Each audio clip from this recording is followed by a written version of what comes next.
কথা বেশি লম্বা চওড়া না। বর্তমান সরকার কোনো বাংলাদেশের জনগণের ভোটে নির্বাচিত সরকার নয়। এ সরকার হলো, আমি বলবো, একটা চমকের মতো সরকার।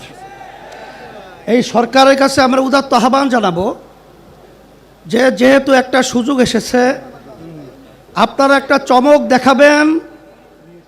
আজকে কাদিয়ানীদেরকে অমুসলিম কাফের ঘোষণা করে সংসদে আইন পাশ করবেন, এটা আমাদের এই স্বরাজ উদ্যান থেকে আজকে দাবি থাকবে।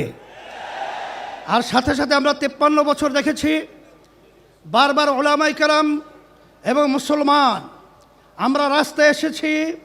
বহু দেশের মধ্যে কাদিয়ানীদেরকে অমুসলিম ঘোষণা করা সরকারিভাবে রাষ্ট্রীয়ভাবে হয়েছে, কিন্তু আমরা তাদের থেকে বারবার আসার পরেও তাদের থেকে অমুসলিম ঘোষণা আমরা পাই নাই। আমরা দুঃখিত।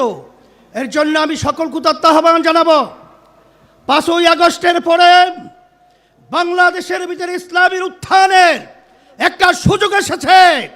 আমাদের নিজেদের পায়ে দাঁড় হয়ে কাদিয়ানীকে অমুসলিম ঘোষণা করব, সংসদের ভিতরে আইন পাস করব। কাদিয়ানী কাফের অমুসলিম ঘোষণা করলাম এবং আমরা আইন পাস করবো ইনশাআল্লাহ। সকলকে আহ্বান জানিয়ে আপনাদের সকলকে সুস্বাস্থ্য কামনা করে শেষ করছি। আলহামদুলিল্লাহ।